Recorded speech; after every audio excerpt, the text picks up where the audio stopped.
Some people walk through life calm, clear, and unshaken, while others collapse under pressure. The difference begins the moment they wake up. Most wake into the same mental loop as yesterday: doubt, fear, and scattered thoughts. But the few who take control early reshape their entire day. Your morning determines your mindset. Change that first moment, and you change everything that follows. That's where real power begins, at the start. In a few moments, I will teach you what to do each morning to reset your mind and rewire your brain for success. Start each morning with one definite thought. You wake up each morning with a blank slate, but most people allow that slate to be written on by doubt, fear, and idle thinking before their feet even touch the floor. Instead of claiming the day, they react to it. And once you begin the day in reaction, it owns you. You become a passenger to your circumstances instead of the architect of your results. The mind must be instructed or it will wander. You must choose the first thought or the world will do it for you.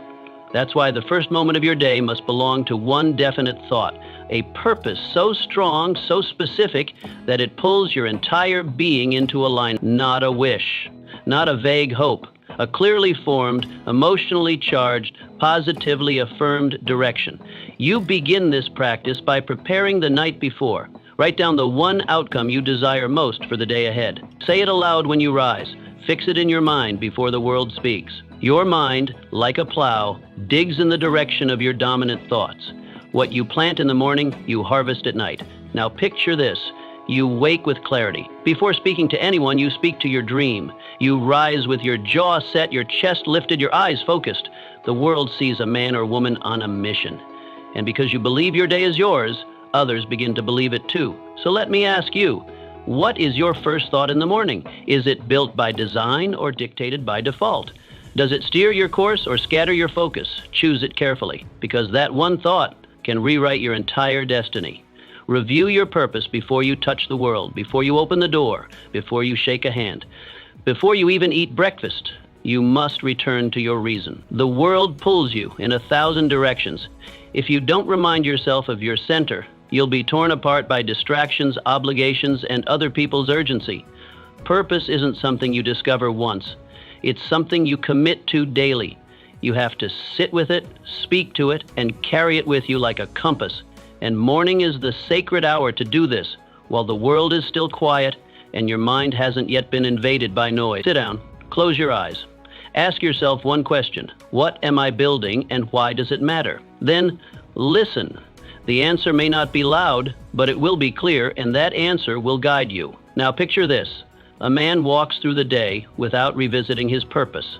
He's easily shaken. Small problems feel large. He reacts instead of creates. But another man, one who began his morning in reflection, he is calm, even when tested, because he knows what he's anchored to. So ask yourself, do you remember your mission or only your schedule? Do you wake with purpose or drift into obligation? Start your day grounded in your why. Review it, speak it, live it, because a man with purpose is harder to stop than an army without it. Visualize the man you are becoming every morning. Before the world demands your attention, you must claim a few sacred moments to see the man you are becoming. Not as you are today, but as you must become to carry the life you dream of. Because the world does not shape you, your imagination does. The mind, when left untrained, sees only what it remembered. And if your memories are filled with lack, failure, or delay, then your future begins to look just like your past. But when you imprint your mind with a bold image of your future self, standing strong, leading others, calm in storms, you give your brain a new map to follow. This is not fantasy. This is rehearsal. Just as a warrior sharpens his blade before battle, you sharpen your identity before meeting the day. Each morning, sit still. Close your eyes. Picture yourself doing what you were born to do, with courage, clarity, and command. Watch yourself walking with authority. Hear your voice speaking with power. Feel the satisfaction of results you have not yet earned, but are preparing to receive. Picture this. You are not some hesitant worker crawling through time.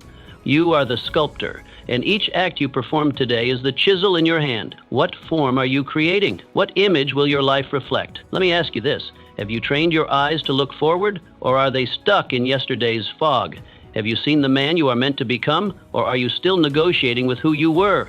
Start each day with vision, because the man who sees clearly cannot be led astray. Write down one dominant goal. Every morning, your mind was never built to chase 100 things. It was not meant to sprint in every direction like a frightened animal.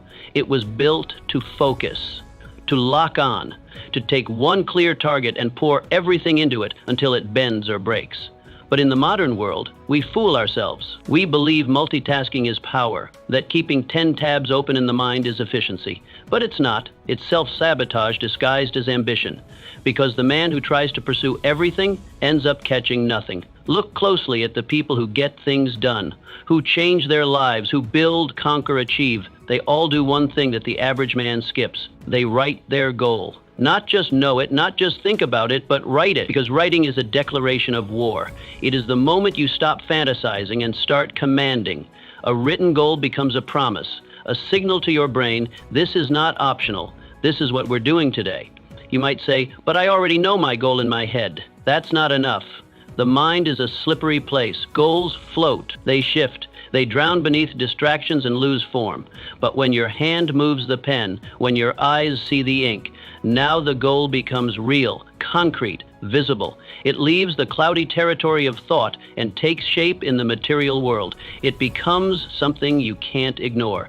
Each morning, before the noise of the world gets in, sit down for 5 minutes, no more, no less, and write one goal. Just one, not a list, not a journal entry, one sentence, one task. One target, a decision, a conversation you've been avoiding, a piece of work that matters. That's it. Simplicity is not weakness, it is strength made sharp. Now imagine yourself doing this daily. You wake up, you sit down, and you write your goal. As your day unfolds, your energy gets scattered, as it always will, but then you glance at that small piece of paper, and it speaks back to you. Remember why you started. It brings you back to yourself. You waste less time. You hesitate less. You make fewer detours because you know where you're going, and yet most people don't do this. They assume they'll remember their goal. They rely on mental willpower alone, hoping the day won't derail them. But the wind is always blowing, the distractions are always calling, and without a written goal, you will drift. So let me ask you, did you write your goal today? Or are you just hoping the storm won't knock you off course? Write it, read it, chase it. And soon you'll no longer be ruled by feeling or confusion, you'll be ruled by intention. That's the mind of a builder, a doer, a conqueror. And that, my friend, is how your life begins to transform. Ask one question that stretches your thinking. The day does not begin with the sun. It begins with the first question you ask yourself. And for most men, that question is pitifully small. What's for breakfast? What meetings do I have? What's the weather like? Harmless questions, maybe, but they set the tone for a harmless life because a small question wakes up a small mind, and a small mind cannot build a powerful life. But you must become uncommon. You must reject the shallow and reach for the deep. Each morning must begin not with routine, but with a stretch, a mental reach beyond your comfort, your patterns, your laziness. You must train yourself to ask a better question, one that forces your mind to rise. One that rattles your comfort and invites your higher self to the table. Why? Because your life is shaped not by your answers, but by your questions. A lazy question gives you a lazy answer. A fearful question traps you in circles. But a powerful question cracks open new directions. It plants a seed of strength. It pushes you to think beyond today's noise. And in that thinking, your mind begins to evolve. Try this. Before the world grabs your attention, before the news, the text, the to-do list, ask something uncommon. What would I do today if I wasn't afraid? Let that sit. Let it whisper through your chest. Or ask, what is the one bold move I'm avoiding? Then breathe with it. Don't demand an immediate answer. Let the question stretch you, not solve you. See, most men ask to survive the day, but the rare man, the man of vision, asks to shape the day. He doesn't ask what's happening to him. He asks what he must become, what must be built, what fear must be slain. His questions carry weight, and in return, his answers carry power. Picture this man. He wakes not with dread or distraction, but with a challenge. He sits at the edge of his bed and asks, what must I become to lead with honor? That question alone alters his posture. He stands taller. He listens better. He disciplines his habits, not because a schedule told him to, but because a question demanded it. This is the secret few understand. Your questions determine your level. They build the ceiling or shatter it. They train your focus or scatter it. They can lull you back to sleep or wake you into purpose. So I ask you now, what question began your day? Was it one of survival or one of strength? Did it call you up or did it numb you down?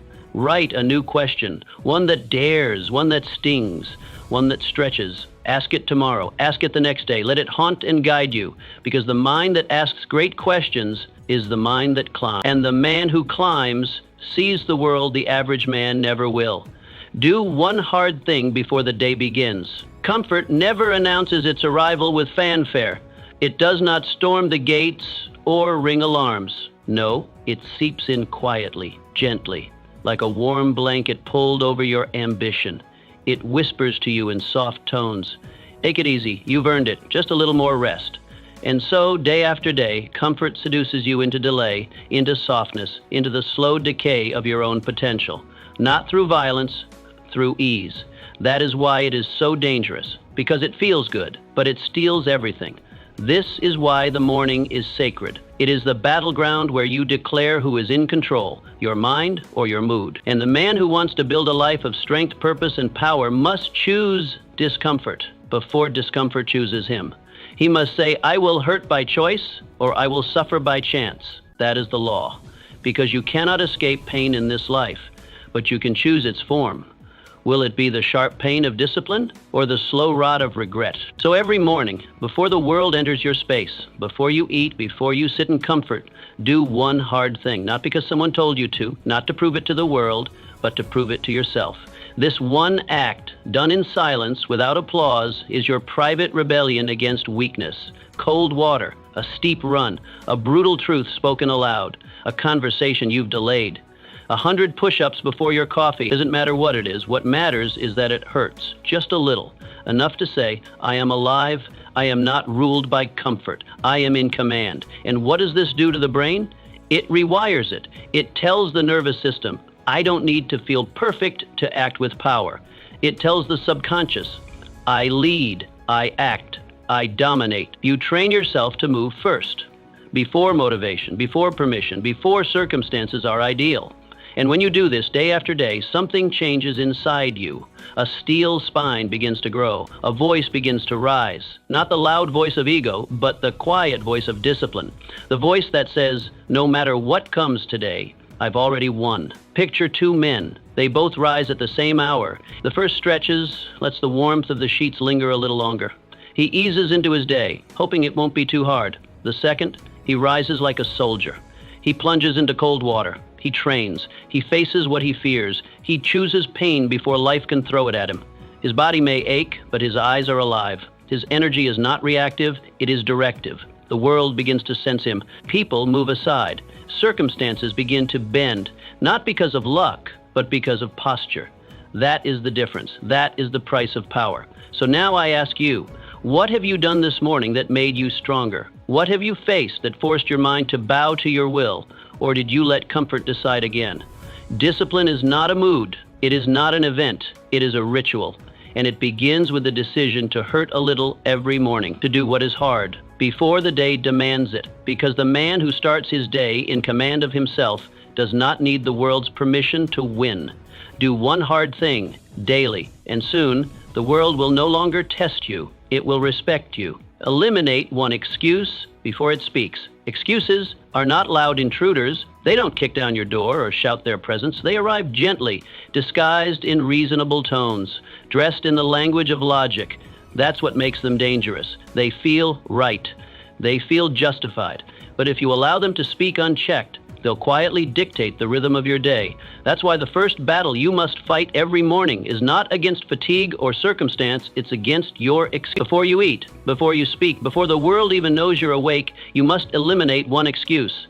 Cut its tongue out before it whispers. You already know the excuse that waits for you. It's not a mystery. It's the same one that showed up yesterday and the day before. It's the thought that curls in the corner of your mind like a lazy shadow. I'm too tired. I don't have time. I'm just not feeling it today. This voice doesn't scream, it suggests. It offers you a back door, a reason to slow down, a reason to give up your edge. And if you're not careful, you'll take that door thinking it's wisdom when really it's surrender. But a man on a mission doesn't argue with excuses, he dismantles them, he names them, he doesn't pretend they aren't there, he calls them into the light and then rips them apart.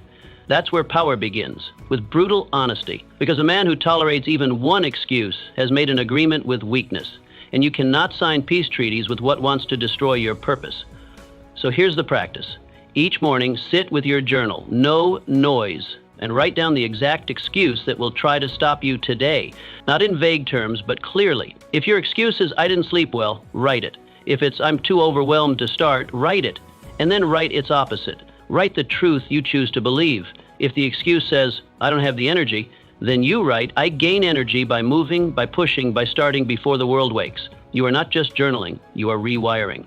Then, and this is vital, you act in line with that new truth immediately. Don't sit and philosophize. Don't wait for inspiration. Move. Action is what solidifies belief. And each time you do this, you send a message to your brain. We are not ruled by fear, fatigue, or fiction. We are ruled by decision. Now picture this. Two men both wake up to the same alarm. Both feel the same heaviness in their chest, the same weight of responsibility. One listens to that voice of delay. He lies still. He reasons with himself. He tells himself he'll start in an hour, maybe after breakfast. But that hour becomes a morning. That morning becomes a wasted day. The other man, he hears the same voice, but he's ready. Because he wrote that excuse down. He named it. He already declared war on it. And when it tried to speak, he had already silenced it. He moves with power. He builds momentum. He wins not because the day was easy, but because he refused to be seduced by the easy way out. This is not about being harsh on yourself. It's about being honest. Your excuses are not facts. They are narratives, small habitual lies that protect you from discomfort. But that discomfort is exactly where your transformation lives. And if you allow those lies to survive, they will rob you of every bold thing you were meant to become. So let me ask you now, what excuse will try to own you today? And more importantly, will you let it? Take control. Eliminate one excuse, not all of them, just one, every single morning. And if you do this consistently, you will look back in 6 months and find that you've eliminated 100 regrets without even realizing it. Because you didn't wait for motivation. You didn't wait for clarity. You chose the harder path before the easier one had a chance to seduce you. That's how winners begin their day. That's how you reclaim your mind. That's how excuses die, quietly, one morning at a time. Read one paragraph that reminds you of power. Your morning is not just the beginning of your day, it's the setting of your mind. It is the moment where silence still hangs in the air, where the noise of the world hasn't yet poured in. And in that fragile hour, what you feed your mind matters more than most realize. Before opinions strike, before demands arrive, you are yours. You are untouched. And what you place into that sacred space shapes everything that follows. Most people don't realize this. They stumble into their mornings unguarded. They read emails filled with other people's priorities. They let complaints, news, and nonsense be the first things to touch their consciousness. And in doing so, they hand over their mental authority to the outside. They allow their first thoughts to be not their own, but reactions to the world. But you must not start your day as they do.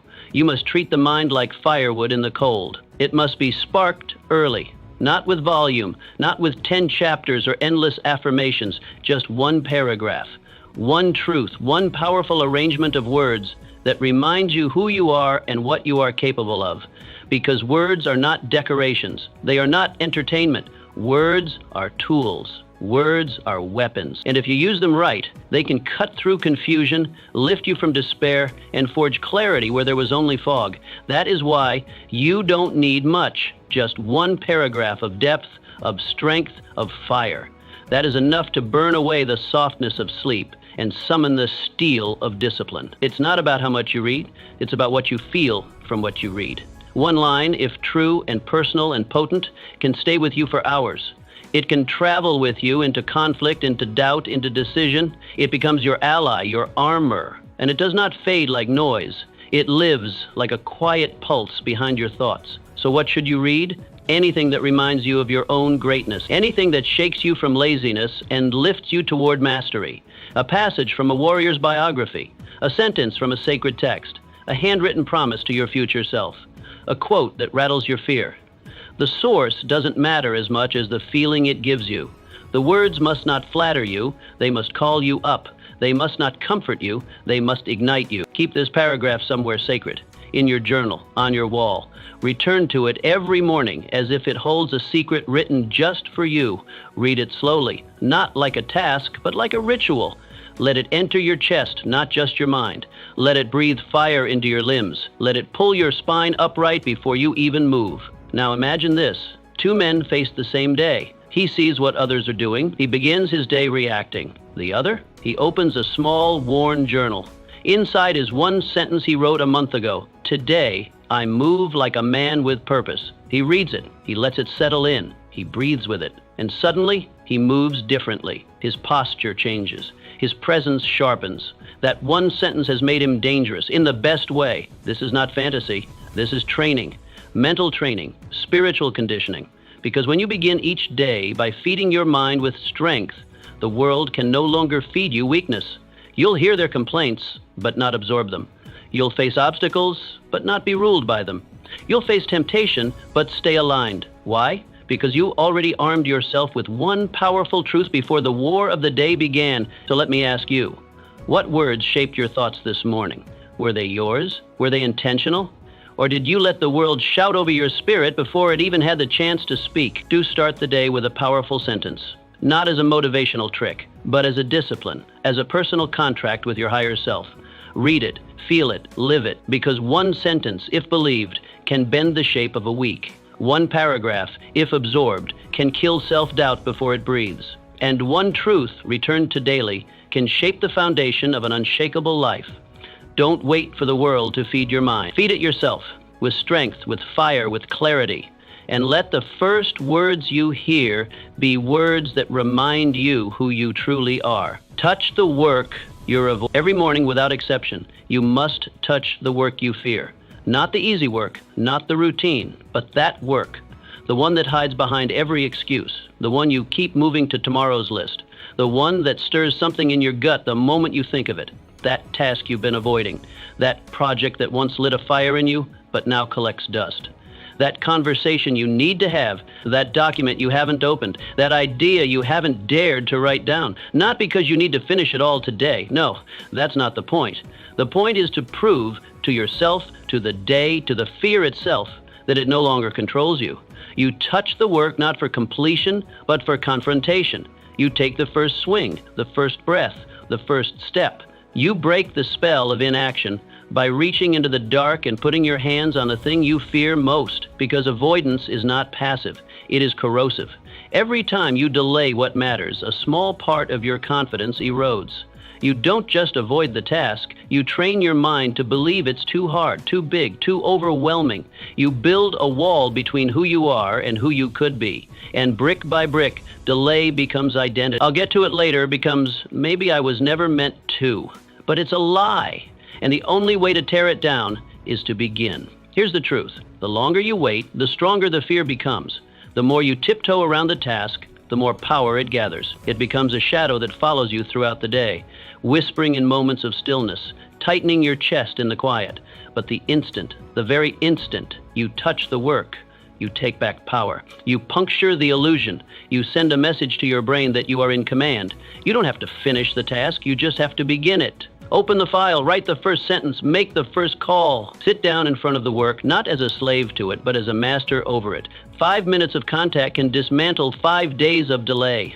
Because once you're in motion, everything changes. The fog clears, the weight lightens, the monster shrinks. Why does this matter? Because what you fear to start today becomes what you fail to finish tomorrow. And what you fail to finish becomes what you regret next year. Time doesn't just disappear, it accumulates proof.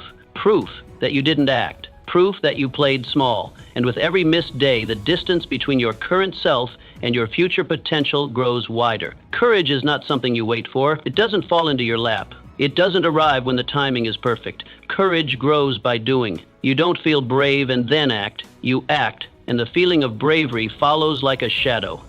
That's how confidence is built.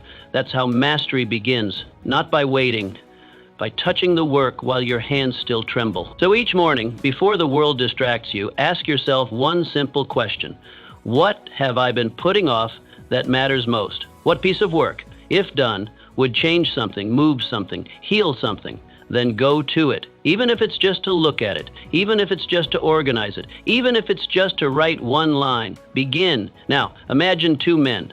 Both are gifted, both have potential, but one spends his morning organizing, preparing, rearranging, pushing his real work into the afternoon, then the evening, then tomorrow. He dances around his destiny like it's a stranger. He delays. He hopes inspiration will knock on his door. It never does. The other man, he doesn't wait to feel ready. He touches the work while it still stings. He opens the file. He writes through resistance. He finishes. He moves on. He becomes free. That's the difference. One man avoids the fire. The other walks through it, scarred maybe, but sharpened. And every time he does, the fire fears him a little more. So ask yourself right now, are you dancing around your destiny? Are you decorating your schedule with busy work? Or are you grabbing the task that matters by the collar and pulling it into the light? Touch the work, even briefly, every morning, before your mind has time to negotiate. Before fear has time to build a case, touch the work like a warrior touches his weapon, with respect, with resolve, with readiness, because your courage doesn't grow in theory, it grows in action. One word, one click, one breath, and the war within begins to turn in your favor. Reflect on the life you no longer want. Every man is running from something, whether he admits it or not. There is a shadow behind him, a former life, a weaker version, a time marked by fear, delay, and compromise. And while we are told to always look forward, to keep our eyes on the prize, we forget that sometimes the greatest fuel does not come from envisioning what's ahead, but from remembering what we left behind. This is not about guilt. This is not about regret. This is about clarity. There is power in facing your past, not to dwell in it, but to draw strength from it. Each morning, before the flood of obligation, take a few quiet minutes. Sit still. And remember the version of life you swore you'd never go back to. Remember the fatigue of wasted time, the ache of knowing you had more to give but chose ease. Remember the lies you told yourself to justify mediocrity. Just this once. Tomorrow will be better. I'm doing my best. You know better now. And the pain you once lived in, whether it was physical, emotional, financial, or spiritual, is not something you should forget. It is your contrast. It is your proof that you are not the same, that you paid for your growth, and that going backward is no longer an option. Most men live in a fog because they never take the time to remember. They try to stay positive, but in doing so, they lose their edge. They disconnect from the reality of what it costs to stay weak, lazy, addicted, afraid. They pretend that life was fine back then, but it wasn't. And when comfort creeps in and whispers, "You've earned a break," they believe it, because they've forgotten what that life really felt like. But you must remember, not constantly, but consistently. You must touch the scar. You must glance at the ashes of the bridges you burned, not to mourn, but to harden. To remember that the road back is not just wrong, it's deadly. Because a man who forgets where he came from will quietly start slipping back into it. So before the work begins, before the world pulls at you, give yourself the gift of memory. Sit in the silence of the morning and recall the lateness, the self-doubt, the jealousy, the toxic patterns, the wasted potential. Picture yourself standing in that former place, the version of you who was more talk than action, more fear than force. And then, as the image sharpens, make this silent vow: never again. Reflection is not weakness. Reflection is distinction. It is the act of drawing a bold line between what you were and what you are becoming. And the more often you reflect, the clearer that line becomes. You don't just move forward, you move with conviction. You don't just dream, you execute, because you remember how it felt to drift. You remember the weight of shame. You remember how empty it felt to break your own promises. Now picture this. Two men rise with the sun. One rushes forward, eyes fixed on the day's demands. He forgets what it took to reach this point. He lets entitlement sneak in. He expects results because he's working hard. But he forgets the hunger that built him. The second man sits first. He breathes deeply. He remembers the nights of failure, the days he nearly quit, the tears no one saw. And instead of relaxing, he sharpens. He carries his past not like a burden, but like a blade. Every step he takes is informed. Every move he makes is intentional. Because he's not just running toward a vision, he's running from a grave. And that changes everything. You must ask yourself, what am I running from? Is it something shallow, a minor discomfort, or something deeper? A former life that nearly broke you? And more importantly, have you burned the bridges behind you, or have you left them intact? Just in case you feel like going back. Because a man who leaves the door open to his old self will eventually walk through it. Not all at once, but slowly, thought by thought, excuse by excuse, until one day he looks in the mirror and sees the same man he promised he'd outgrow. You don't need to live in your past, but you do need to visit it, touch it, taste the bitterness, not because you miss it, but because you don't. That's how you strengthen your spine. That's how you quiet the voice that says, maybe I'm doing okay. You're not here to do okay. You're here to dominate, to become something your former self would never believe possible. So each morning, reflect, not to suffer, but to fortify, not to feel shame, but to feel fire, because the man who remembers what he refuses to return to moves forward without hesitation. He moves with power, he moves with purpose, and most of all, he moves with gratitude.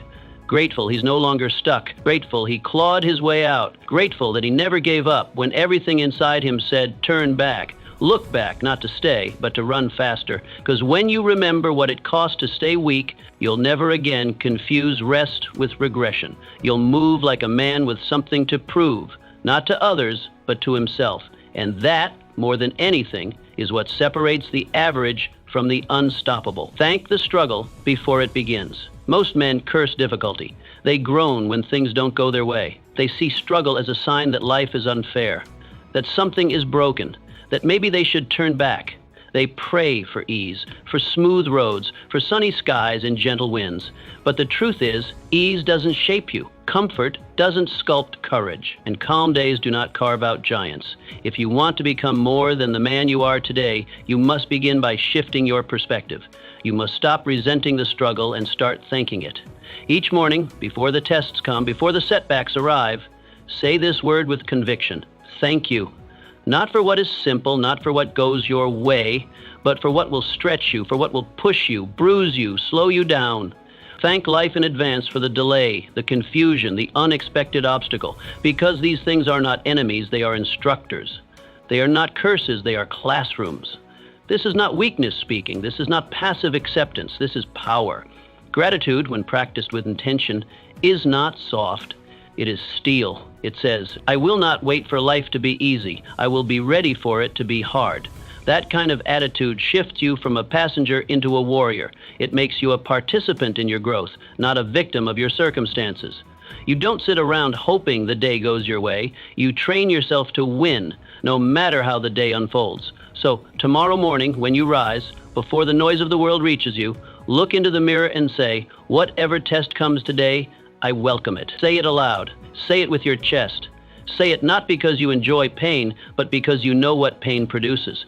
Because you've begun to understand a truth that weak men never grasp. Struggle is not punishment. Struggle is a furnace, and only through the furnace are men forged into something great. You see, there are two kinds of men in the world. The first walks into the day hoping for peace. He's fragile, held together by comfort and predictability. When struggle shows up, he's surprised. He's offended, he folds. The second man expects struggle. He's already made peace with it before it arrives.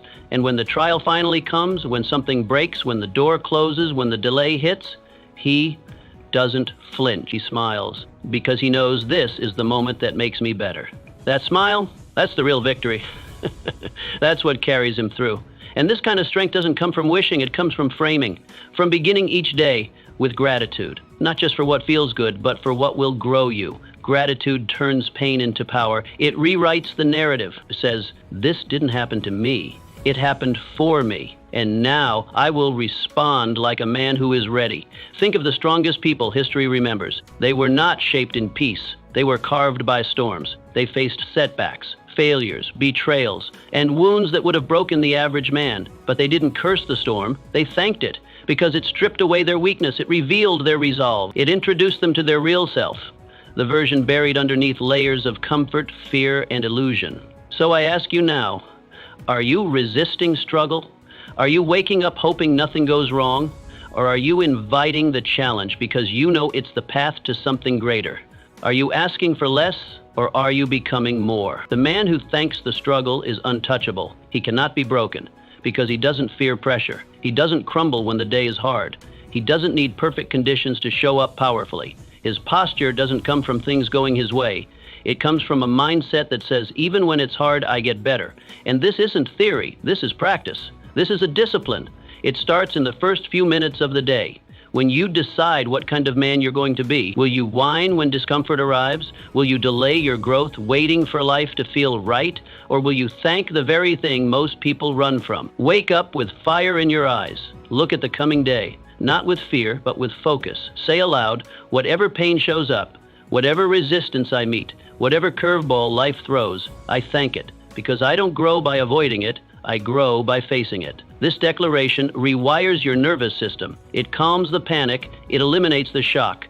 Suddenly, obstacles aren't interruptions, invitations to dig deeper, to rise, to adapt, to respond with strength that surprises even you. And the best part?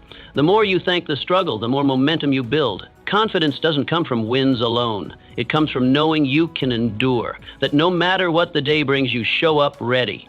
That kind of man becomes unstoppable, not because life gets easier, but because he gets stronger. So tomorrow morning, before you check your schedule, before the noise creeps in, take one breath, just one, and say it. Thank you for the struggle that's coming. I don't need ease. I need truth. I need challenge. I need what will make me a giant, because life will not hand you greatness. It will test you for it, and only the man who welcomes the test, who thanks it, will rise to meet it. Let the others curse the challenge. Let them run, let them fold. But you will rise with gratitude on your lips and steel in your spine, because life only strengthens the man who stops running from it. Remind yourself that this is temporary, but your legacy is not. Each day can feel like a mountain. The hours stretch, the pressure weighs heavy, and the silence between results can scream louder than any failure. There will be days when it feels like nothing is working, when the world doesn't applaud, when no one sees the effort, when you wake up exhausted and go to bed wondering if it even mattered. But here's the truth you must hold on to like a sword in the dark. This is temporary, but your legacy is forever. The fatigue, it will fade. The rejection, it will sting, then dissolve. The quiet seasons, the ones where you feel like the only one grinding while others shine, those will pass. But what remains, what lasts? It's what you build through those seasons. It's who you become when no one's watching. It's what you choose when it would be easier to choose nothing at all. That's why, each morning, before the world begins to pull at you, before distractions dilute your focus, you must speak this truth to your own soul. I am not grinding for a moment. I am grinding for a name. This isn't about fleeting motivation. This is about legacy, about what echoes beyond the years you breathe, about the imprint you leave on others, the people who watched, who listened, who learned from the way you moved when life wasn't kind. You don't endure simply to survive. Survival is instinctual. Any creature can survive. But you were built to create, to conquer, to leave something behind. And not just wealth or success or trophies, but truth, character, strength, a pattern of courage that others can follow, a story your grandchildren can tell, not with pride alone, but with instruction. This is how our family learned to fight. This is how our name was built. So every day you rise, you are casting a vote for the man you are, for the man your future family will either admire or forget. You are writing lines in a book someone else may one day read. And that's why you must not give up. Not because the day is easy, but because the future you are building demands that you honor it. Even when you're tired, even when you're afraid, even when it feels like no one sees you. Because the real battle is never between you and the world. It's between you and the part of yourself that's willing to settle, to delay, to compromise. The part that says, this is too much, or just skip it today, or nobody will notice. That voice is always there. But so is another, a quieter one, the voice of legacy, the voice that whispers, push, not for applause, not for reward, but because someone you'll never meet is counting on the strength you build today. Think about that for a moment. Your discipline today may feed a future you'll never live to see. A child not yet born may stand stronger because you chose to rise when it was hard. A generation may walk farther because you refused to quit halfway. That's legacy. That's real success. And it never shows up in a moment. It shows up over decades, built brick by brick in mornings just like this one. So how do you keep going when today feels like it's working against you? You visualize legacy. You picture the man you'd want your son to admire. Not the man who had it easy, but the man who didn't give in.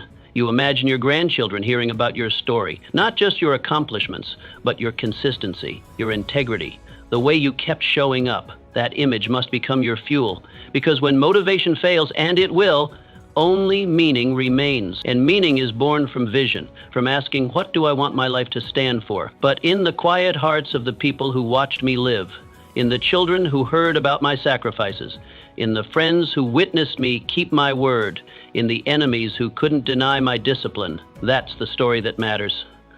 That's the name that lasts. Now imagine this. It's 5:30 a.m. It's dark. Your eyes sting with fatigue. The room is cold. Your muscles ache. No one's cheering. No cameras. No reward waiting on the other side of your workout, your writing, your prayer, your effort.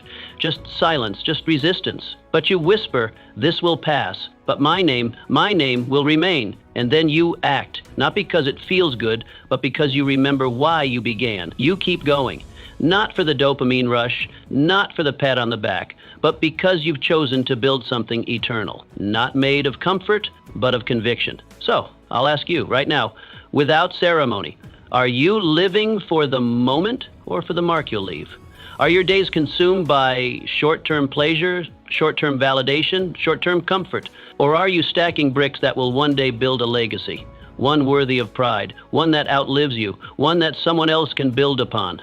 Because make no mistake, every action you take today adds to your legend or subtracts from it. Every skipped rep, every ignored goal, every silent compromise writes a line in your story, but so does every step taken in silence, every hour of uncelebrated discipline. Every morning you rise, not because it's easy, but because your future is watching. So tomorrow morning, and the next, and the one after that, don't just wake up, rise, and remind yourself, today is fleeting, but my legacy, that's the reason I endure. That's the reason I move. That's the reason I will not quit. Because men who live for the moment vanish with the moment. But men who live for the legacy become immortal. Make a silent promise to yourself and keep it. Every morning, before the world hears your voice, before anyone texts you, asks for you, calls your name, you must hear your own vow. Not a public declaration, not a motivational speech, not a loud chant to impress your reflection, a quiet promise, a vow spoken in the silence of your own mind, made only for yourself. This is not performance. This is principle. This is the invisible thread that ties today to your standard. And that thread, if honored daily, becomes unbreakable character. Most men never speak to themselves like this. They wake up and rush into the world without direction. They're pulled by demand, urgency, noise. And so they live reactive lives, bouncing between tasks and expectations, never realizing the root of their scattered existence is the absence of self-integrity. You see, it's not failure that breaks a man. It's not loss. It's betrayal. Doubt doesn't grow in the presence of obstacles. It grows in the presence of broken promises. You say you'll wake up early, but you hit snooze. You say you'll do the hard thing, but you delay it for comfort. You say you'll stay calm, but you let irritation win. These aren't just small slips. These are silent fractures in the foundation of trust between you and yourself. And the more often they occur, the less you believe your own word. That's what doubt really is. It's the mind whispering, I've heard you make this promise before, and you never kept it. That's why the first voice you hear each day should be your own. Not the news, not the opinions of others, your own.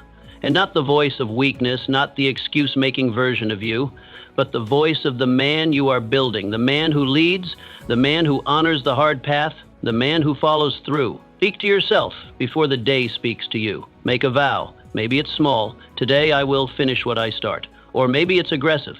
Today I will not shrink. I will confront what I fear. It doesn't matter what you say. It matters that you mean it, that you feel it, that you are willing to act as if your entire identity depends on this single private contract. Because in many ways it does. This is not about perfection. You're not a machine. You'll stumble. You'll fall short. That's part of the process. But it's not about getting everything right. It's about creating a pattern of discipline, a pattern of follow-through, a pattern of self-honor. And over time, that pattern becomes the structure of your confidence. Confidence is not given. It's not inherited. It's earned, brick by brick, through repeated evidence that you are the kind of man who does what he says, not just to others, to himself. Each time you keep that promise, even in discomfort, you're wiring your brain to believe, when I speak, I act. When I say, I deliver. When I commit, I finish. Now imagine two men. They wake at the same hour, they face the same responsibilities, but one begins his day in silence, speaking a vow into his spirit. Today, I will lead with strength. I will not excuse. I will not retreat. I will not break. Then he moves into the world carrying that vow like armor. His actions aren't scattered, they're guided. His choices aren't impulsive, they're anchored. The other man, he rushes into the day, reacts, complains, gets lost in noise. There is no anchor, only drift. And that drift becomes his day, his week, his life. He wonders why nothing sticks, why nothing changes. But the answer isn't in his luck. It's in his lack of inner agreement. See, life isn't built by outer goals alone. It's built by inner contracts. And every morning you wake up, you are giving a new blank page. You either fill it with default behaviors or deliberate vows. And the man who chooses to lead himself first, before he leads anyone or anything else, is the man who becomes unshakable. It's easy to speak boldly to others, but it's rare to speak quietly and powerfully to yourself. That's where your strength hides. That's where you build the kind of identity that doesn't need applause to stay committed. You're not performing, you're proving to yourself that you are worthy of your own belief. And don't underestimate the power of that inner voice, because one strong sentence, repeated every morning, becomes a spine. It becomes a compass, a line in the sand between the man you used to be and the man you are choosing to become. So ask yourself, have you promised yourself anything today? Not to your boss, not to your family, not to the world, to yourself. Have you made that quiet commitment, the kind that doesn't show up in public but shows up in your posture? Because if you haven't made the promise, you can't keep it. And if you never keep it, you never build. You don't need 100 goals. You need one vow, honored consistently. Today, I will not make excuses. Today, I will act despite how I feel. Today, I will be the man I said I'd be. That is where power begins. That is how empires of discipline are born. In the silence of the morning, when a man speaks and listens and acts, make the promise, keep the promise, do it again tomorrow and again the next day, until the world no longer has to ask who you are, because your life answers for you. Until your presence carries weight, not because of volume, but because of alignment. Because you have become someone even you can trust. And that, my friend, is how you build the kind of man you're proud to follow. Speak one bold truth aloud. Every morning, most men whisper their dreams. They tuck them into corners of their minds, shielding them from light, from judgment, from risk. They speak in soft tones when they talk about the future, as if they're apologizing for wanting more. They keep their ambitions vague, half-spoken, sealed behind a curtain of hesitation. Why? Because once a dream is spoken, it becomes real. And what is real carries risk.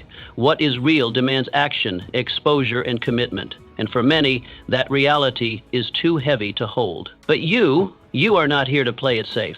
You are not here to tiptoe through life, hoping to avoid embarrassment or failure. You are here to build, to mold reality with your voice, because your voice is not just noise. It is the first hammer strike against the raw stone of potential. And every morning, before the world begins to shape you with its chaos, you must shape yourself with your own words. The spoken word is your first act of creation. It takes what is invisible, what only you can see or feel, and brings it into the realm of the seen, the heard, the known. Thought is the seed, yes, but speech is the root. And until you speak, your vision remains trapped in silence, powerless, untouched. So you must speak. And not softly, not like you're hoping the world won't hear.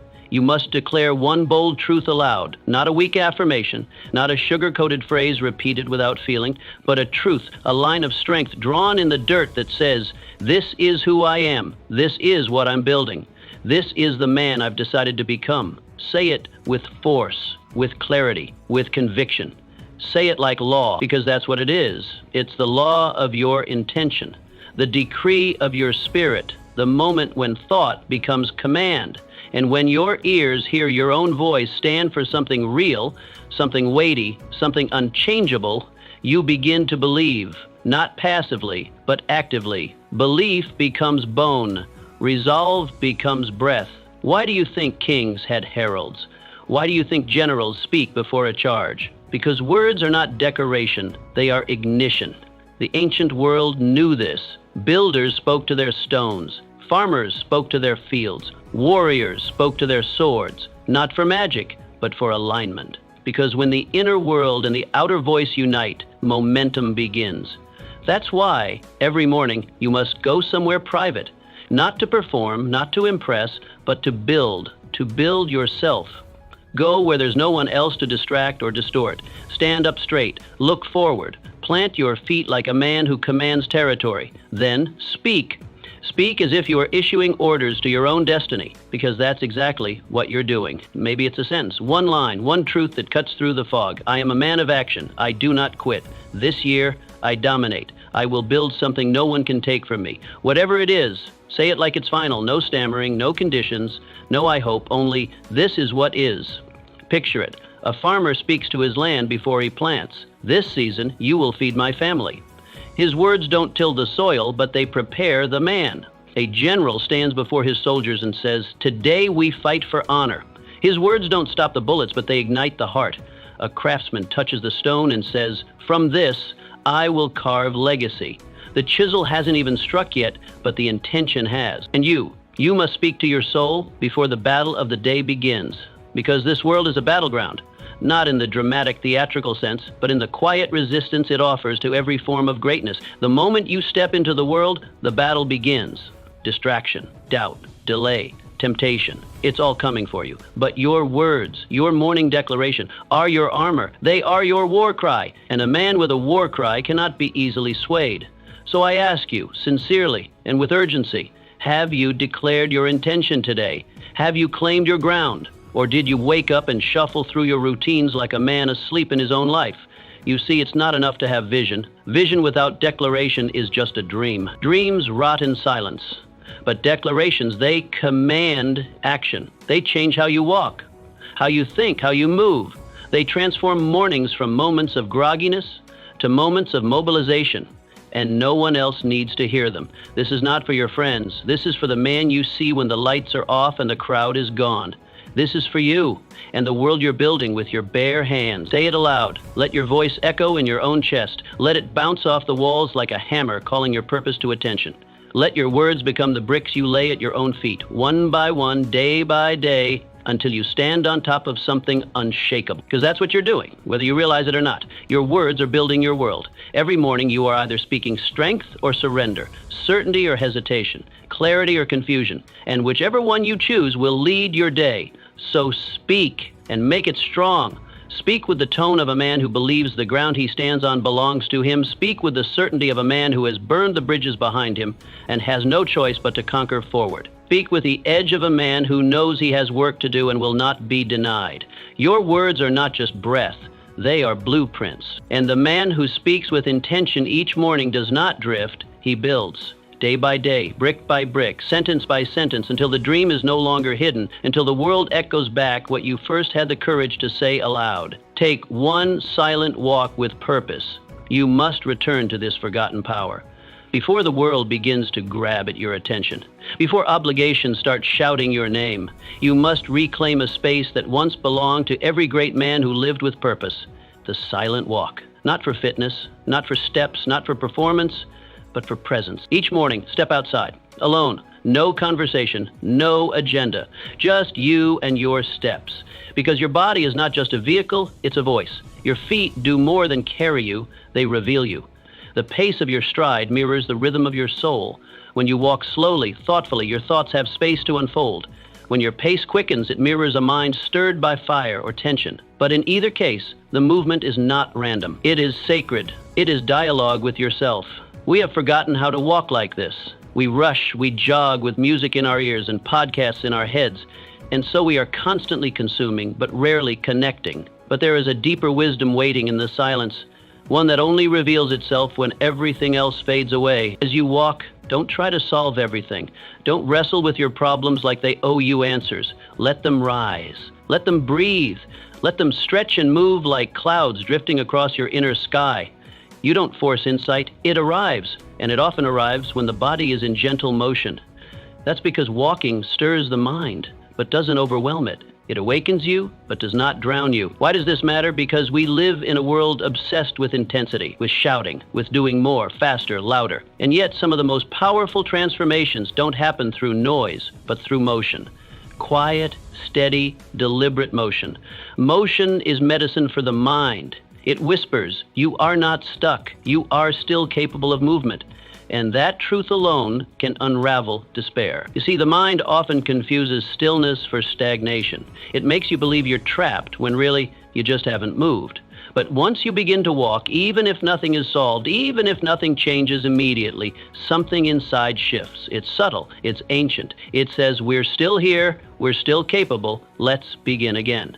That's why the body must move, because when the body moves, the spirit follows. And when the spirit follows, clarity finds you. Not all at once, not with trumpets and banners, but with quiet conviction. Picture this. It's early. The world still sleeps. You slip outside while the sky is still blue-gray and heavy with morning air. Maybe you walk through a field, maybe through a quiet road, maybe down a stone path that remembers the footsteps of your ancestors. The birds begin to stir. The wind is light, and no one is watching. There is no audience, no applause, no approval to win, and yet something happens. Your shoulders lift, your breath deepens, your back straightens, not from effort, but from remembrance. You remember who you are, who you were, who you are becoming. You return not to a destination on a map, but to yourself. And that return done daily becomes the ritual that anchors you when life begins to pull. You begin to walk, not to arrive anywhere, but to arrive back into your own being. It may sound simple. It may sound too soft for this world of steel, but I tell you this, the strongest men in history always knew when to walk away from the noise and toward power. The generals, the poets, the prophets, the kings. They walked when they needed answers. They walked when they needed strength. They walked when they needed to feel the weight of the world fall away for just a moment so they could hear the whisper of direction. When was the last time you walked just to listen, not to solve, not to prepare, just to hear your own soul without interruption? When was the last time you walked just to feel the rhythm of your breath, the tension in your shoulders, the pace of your heart? When was the last time you gave your mind that gift?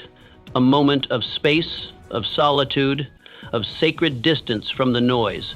That is not weakness. That is discipline. You don't walk to escape. You walk to return, to remember what matters, to realign yourself before the world tries to pull you in 1,000 directions. And if you make this a practice, not a once-a-week moment, but a daily vow, you will find that your days no longer own you. You will begin to move through life not with panic, but with presence, not scattered, but centered. You'll begin to hear yourself again, and when you can hear yourself, you can lead yourself. That's the great secret most men miss. They try to lead others without ever leading themselves first. They try to build empires without first returning to the foundation of their own being. But a man who walks each morning in silence, who knows how to stand still while moving forward, is not easily shaken, because he has already met himself before the world tried to define him. So tomorrow morning, before the sun has fully risen, lace your shoes. Leave the noise. Step out into the cool air and walk, not to get somewhere, but to get back. Walk with no timeline, no outcome, just presence, just pace, just peace. Let your thoughts rise, let them break apart, let them rebuild. And when you return, you will return different. Not louder, but stronger. Not faster, but surer. Because the man who walks in silence each morning builds a strength the world can't see, but feels every time he enters a room. So walk. And in that quiet movement, reclaim the fire that rush cannot give you. You are not walking away, you are walking toward your power. To review the price you're willing to pay, each morning you must revisit the cost.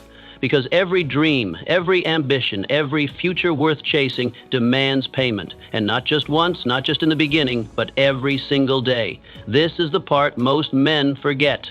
They set a goal, they speak of visions of change, of greatness, but as the days pass, as the fire cools and the real work begins, they forget the cost. They want the crown, but shrink from the climb. They want freedom, but refuse to pay for it in full. Desire is common. Millions of men want, but very few are willing to give. The world is filled with men who dream of becoming, but not enough who commit to becoming exhausted for it. That's why success, real success, not popularity, not noise, not hollow applause, but deep ability, rooted, unshakable success rarely visits those who dabble. It visits the man who pays. You see, success does not bargain. It does not ask how you feel. It does not give you discounts for being busy. It doesn't reduce its demands when you're tired or discouraged. It doesn't bend for excuses. It responds to one thing: sacrifice. And if you're not sacrificing, you're not building. If you're not paying, you're not progressing. And that's why, before you begin your day, the noise, the chaos, you must ask yourself, what am I willing to give today? Time, energy, sleep, comfort, rejection? Are you willing to be misunderstood? Are you willing to be judged, mocked, ignored? Are you willing to do the same work while no one claps? Are you willing to delay gratification when everyone else celebrates early? If not, the dream will starve. Not because it wasn't possible, but because you never gave it the fuel it needed. This daily review is not meant to discourage you. It's not meant to wear you down. It's meant to forge you, to strip away the illusions, to remind you that the process is the payment, and it must be paid up front. Not in theory, but in action. Because when you begin your day aware of the price, you stop resenting the payment. You stop whining about the weight. You stop asking, why is this so hard? And start declaring, this is the weight I chose to carry. And here's the truth. Most men don't fail because of lack of intelligence or talent or opportunity. They fail because they forget what the pursuit demands. They start treating the dream like a hobby, not like a vow. And when the discomfort comes, as it always will, they lower the price they're willing to pay. But not you. Not if you wake each morning with your eyes wide open. Sit with yourself. Write it down. Don't overthink it. Just be brutally honest. What am I currently paying to earn my goal?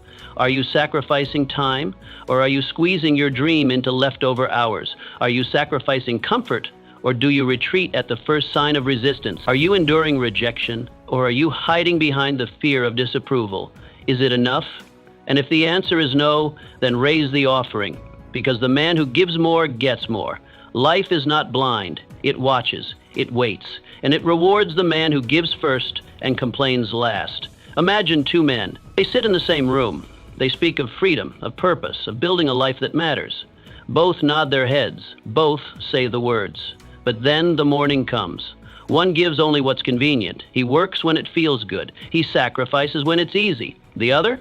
He rises early. He shows up tired. He repeats the same action without applause. He gives, and gives some more, without negotiation. 1 year later, the difference is unmistakable. One man has what he spoke about. The other remembers what he once hoped for.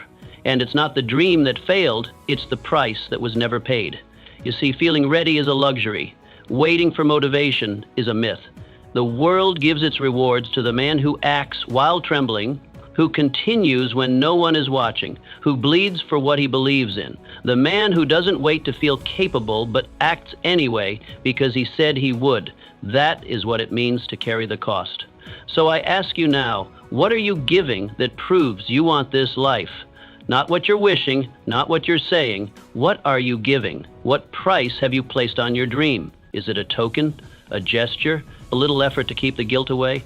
Or is it a true offering, something that hurts to give but builds you as you give it? Because anything worth having, freedom, mastery, impact, will demand something sacred from you. Time you can't get back, comfort you've grown addicted to, approval you once needed, energy you'd rather spend elsewhere. That's the real receipt, and you can either pay it in advance or suffer the regret of withheld potential. So tomorrow morning and every morning after, don't just check your schedule, check the cost. Look your dream in the eye and ask, am I giving enough?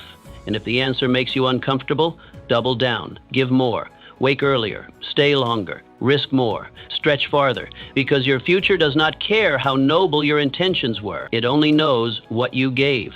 Most men never count the cost. And so they spend their life frustrated, confused why the door never opens. But the door was never locked. It was just guarded by the price of entry. Start each morning counting the cost. Let it sting a little. Let it wake you up. Let it remind you that nothing will be handed to you, but everything can be earned if you're willing to give enough. And remember, greatness leaves a receipt. Check yours.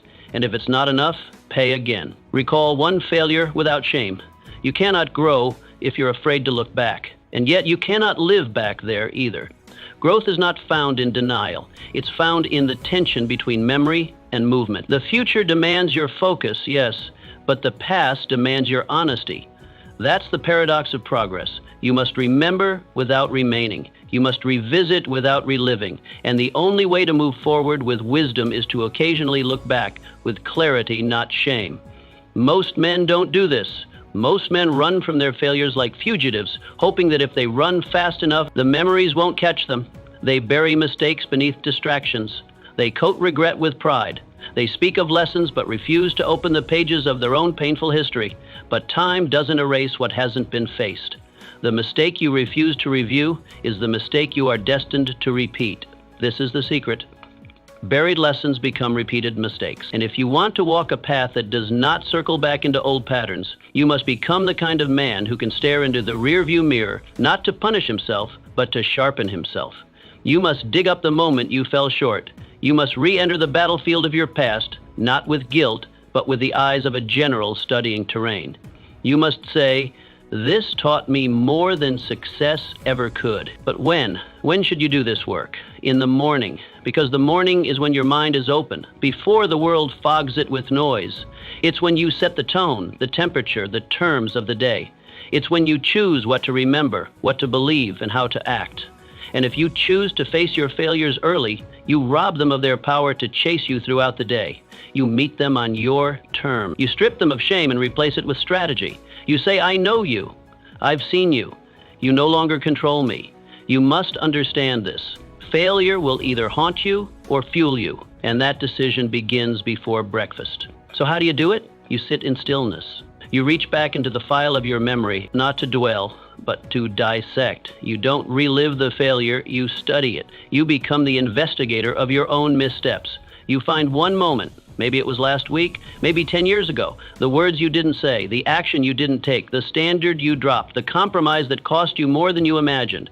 Don't hide from it, don't excuse it. Just look and ask, what did I do? What did I avoid? What did I learn? These three questions build the bridge between regret and redemption. They pull the wisdom from the wound. They make you stronger without making you bitter. And then, this part is essential. You must speak. You must say aloud, even if it's a whisper, "I am not that man anymore. I am wiser," because the body must hear it. The ears must feel the certainty in your voice. Words spoken with truth rewire the brain faster than thoughts whispered in silence. You're not saying you're perfect. You're not pretending it never happened. You're declaring that you have evolved. You're choosing to remember not the sting, but the lesson. Now imagine this. Two men start the same morning. They both carry a failure. Same weight, same pain. One man refuses to acknowledge it. He walks fast. He fills his day with noise, hoping the silence won't catch him. But the failure is alive in his subconscious. It shapes his decisions. It fuels his hesitation. He repeats what he once vowed never to do. The other man begins his day differently. He sits. He breathes. He looks the failure in the face. He names it. He breaks it down. He studies the pattern. He extracts the truth. Then he declares, "I have learned. I have grown. I am not that man." And he walks forward, not lighter in memory, but heavier in wisdom. He doesn't repeat the past. He reprograms the future. Same failure, different man, different outcome. So let me ask you, are you brave enough to remember without regret? Can you hold your own mistakes in your hands without turning away? Can you stare at your shortcomings without calling them your identity? Because a man who can do this, who can hold the memory of his failure and learn from it, is a man who cannot be broken. He has seen himself at his worst. And instead of burying it, he built from it. He forged strength from that fire. He didn't run from the pain. He ran with it. Every morning you have this choice, to pretend or to review, to avoid or to confront, to walk forward unaware or to walk forward armed. You don't need to linger in the past, but you do need to learn from it. A man without memory is a man without map, and no one finds greatness by forgetting the path behind him. Begin each day with one misstep, one lesson, one correction, not to feel small, but to rise taller, not to shrink into guilt, but to stretch into growth. And as you do this, you will begin to notice something powerful. The more you learn from your past, the less it defines you. The more you face your failure, the less it follows you. The more you confront it, the more it serves you. This is not about shame. This is about ownership. Ownership of your journey. Ownership of your growth. Ownership of the man you are still becoming. So remember your failures. Speak to them. Learn from them. Then leave them behind, not as weights, but as witnesses to your transformation. Because a man who is brave enough to face his past without regret is a man the future will not intimidate. Begin the morning in stillness before the world speaks. You open your eyes, but before the noise of the world enters your mind, there is a moment, a stillness, a silence so subtle that most people miss it. But hidden within that silence is power, the power to decide who you will become today. This moment is yours, unclaimed, unshaped, untouched by the demands of the world. Most men, however, rush to surrender it. They roll over, and before they've even taken a breath, their mind has already been hijacked. News feeds, notifications, missed calls, these become the first voices they hear. They hand over their attention before they've even possessed it. But you must be different, because that moment, right before the world rushes in, is the gateway to a new mind. Why is that first moment so powerful? Because the brain, in that delicate space between sleep and waking, is not yet armored by habits or hardened by thoughts. It is open, soft, programmable. Like wet cement, it will take the imprint of whatever you press into it. The world will try to press in fear, distraction, and urgency. But if you act with intention, you can press in clarity, purpose, and peace. And the form your mind takes in that moment will echo for the rest of your day. You must understand, the mind is not static. It is a living, shaping force, constantly being molded by what you allow. If you begin your day in chaos, don't be surprised when your mind echoes with confusion. If you begin it in fear, don't be surprised when your confidence falters by noon. But if you begin it in stillness, in deliberate self-command, you take the reins. You choose the mold. You choose the pattern. So here's what you must do. The moment you wake up, before your feet hit the floor, before you open your inbox, before anyone else's thoughts reach your ears, be still. Do nothing external. Lie in bed or sit upright and just breathe. That's it. Feel your breath moving in and out. Become aware, not of the world, but of you. This is not passivity, it is preparation. It is a warrior standing calm before the battlefield. Now ask yourself, what do I want my mind to believe today? That question is your sword, your armor. Say your answer out loud, not in a whisper, but in a voice of quiet conviction. I am focused, I am strong, I am directed. These are not affirmations to impress others. These are instructions to your subconscious, commands, orders. Because if you don't program your mind, someone else will. And they won't do it with your best interest in mind. The world is a master hypnotist. Every headline is written to trigger fear. Every ad is designed to make you feel lacking. If you wait for the world to shape your thoughts, you'll never truly live your own life. So you must speak to yourself first. You must become the hypnotist. You must decide what your mind is going to believe, and then build from there. Now picture two men. His stomach tightens. His thoughts scatter like leaves in a storm.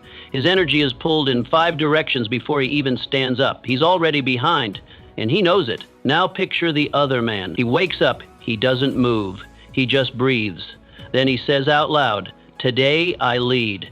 His mind locks onto that phrase. His breath slows. His thoughts align. He's not reacting. He's designing. He stands up, calm. His eyes are clear. His mind is owned by him, not the world. Same time of day, different life. You might think this is just a small habit, but it's not. This is a pattern interrupt, a way to break the automation that has ruled most of your mornings for years. The brain is shaped by repetition. It does not evolve by accident. It evolves by daily, deliberate design. And the man who rewires his morning rewires his entire destiny. Because every day begins with a moment, and every moment shapes a thought. Every thought repeated becomes a belief, and belief becomes action. And action, that's your life. You don't need to add more to your morning. You need to subtract the noise. You need to reclaim your mind before the world gets its hands on it. 5 minutes of stillness, a deep breath, one spoken command. That's not a routine, that's warfare. It's how you fight back against a culture that wants to distract, dilute, and dominate your thinking. And here's the truth. The way you begin your day is the way your day will begin to shape you. If you wake up and surrender, your mind learns to bend. But if you wake up and lead, your mind learns to obey you. This is not about motivation. Motivation fades. This is about installation. You are installing a new operating system. One thought, one breath, one morning at a time. So let me ask you directly, who's the first voice your mind hears every day? Is it yours or someone else's? Who sets the tone for your emotions? Is it your own discipline or the world's distraction? You already know the answer. But now you must change the answer. Tomorrow morning, don't rush, don't reach, don't react. Just breathe. Just sit. Just speak your command. Then go forward. Not as a man pulled by the world, but as one who leads it. You don't need the perfect morning routine. You just need the right one. The one that tells your mind, I am in charge. The silence you hear when you wake up, that is not emptiness. That is opportunity. And from now on, you'll meet it like a king enters a throne room, not waiting for permission, but declaring his intent. Before the world speaks, you speak. Before the day unfolds, you unfold your mind. And when that becomes your habit, your life will not just change, it will transform. Quietly, powerfully, permanently, because the man who commands his morning commands his future. Write down one powerful thought daily to reshape your reality. Every morning, the world gives you a blank canvas, but most men never learn how to paint. Instead of creating something new, they replay the same old chaos. Yesterday's doubts, yesterday's frustrations, the same inner dialogues looping like a broken record. They wake up and immediately re-enter yesterday's storm. Their mind, though awake, is not renewed, it is recycled. And so, year after year, they live the same day, the same mindset, the same fate. But you are not here to replay, you are here to reprogram. You are here to rewire. And the rewiring does not begin with success, applause, or achievement. It begins with a sentence. A single conscious sentence written down in the quiet of the morning. Because writing is not just an act of thought, it is an act of power. When you write, you declare, not just to yourself, but to your subconscious, your body, your future. This is who I am becoming. The brain is a creature of pattern. It survives by routine, by familiarity, by what it recognizes. But that also means that if you keep feeding it the same thoughts, it will keep delivering the same results. If you think fear, you live fear. If you think doubt, you walk in hesitation. And nothing changes because the blueprint hasn't changed. But when you write, you interrupt that cycle. You break the echo. You challenge the autopilot. Not typing, not silently thinking, writing. Because the hand moves, the eyes focus, and the mind is engaged. The internal begins to manifest in the external. The invisible becomes visible. That is where the rewiring begins. But don't complicate it. This is not about paragraphs or journals or essays. This is not for someone else to read. This is for you. One thought, one sentence, one clear command that reflects the person you are building, not the one you're escaping. Say it straight. I am courageous. I act without fear. I command my time. These are not affirmations in the weak sense. They are declarations of identity. They are blueprints. You are not wishing, you are instructing. Because here's the truth most people never learn. Your subconscious does not differentiate between truth and repetition. If you tell it every day, I'm not good enough, it will build your life around that belief, and you'll find ways to prove it right. But if you say, I am worthy, every single day, even when you don't feel it, it will start looking for ways to make that true. That's not wishful thinking, that's biology. That's neurology. That's how the brain works. It builds pathways around what is repeated, not what is real, but what is reinforced. This is why you must write it. Not once a week, every single morning. Because the same way water drop by drop can carve through stone, one sentence repeated can carve a new reality in your mind. It will feel unnatural at first, like a foreign language. But that is only because your brain is still speaking the old one. Stay with it. Keep writing it. Let the new language take root. Picture a woman who writes, I am worthy, every morning for 30 days. The first time, her hand trembles. The words feel like a lie. But she writes it anyway, day after day. Somewhere around day 10, she says it a little louder. On day 15, she doesn't hesitate. By day 20, she starts making decisions that align with worthiness. She sets boundaries, she walks taller, she speaks clearer. Her life begins to shift. Not because the world changed, but because she did. The outer followed the inner, and the inner began with a sentence. You might doubt this. You might think, can one sentence really change me? But the truth is, every identity begins with a story, and every story begins with words. The man who becomes strong doesn't wait to feel strong. He tells himself he is, again and again, until his posture changes, until his voice deepens, until his actions align. Identity is not born, it is built, and it is built by repetition. And repetition requires a ritual. So here is your ritual. Every morning, take a pen, not a keyboard, a pen, and write one powerful thought, the same one, or a new one, whatever you need to believe to become who you are meant to be. And don't wait for the belief to arrive. Belief is not the beginning, it is the reward for consistency.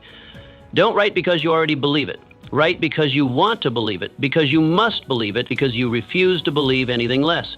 And understand, this is not about ego. This is not about arrogance or fantasy. This is about alignment. You're aligning your inner world with your outer potential. You're commanding your brain to stop chasing its past and start creating its future.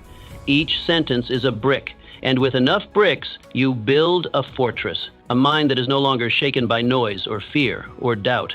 The beauty of this habit is its simplicity. No excuses, no tools required, just you, a pen, and a sentence. That's all it takes to begin the process of inner transformation. You don't need motivation, you don't need permission, you don't even need a plan. You just need to show up every morning. Before the day speaks, you speak. Before the doubts arrive, you arrive. With a sentence so powerful, it rewires the path your mind walks for the rest of the day. Because at the end of the day, the man who writes strength thinks strength. The woman who writes peace walks in peace. The person who writes I am in control starts acting in control.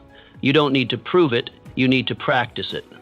Belief is a muscle, and writing is the weight. So tomorrow morning, wake up and take command. Pick up the pen, choose your sentence, and make your mind obey. Not someday, not when you feel better, now. Because each morning is not just a new day, it is a new mind waiting to be written. One sentence, one day, one transformation at a time. That is how you rewire your brain. That is how you build a life worthy of the voice you choose to believe. Rewiring your brain doesn't require dramatic change, just consistent intention. Do this every morning, and you'll begin shaping a mind built for clarity, strength, and purpose.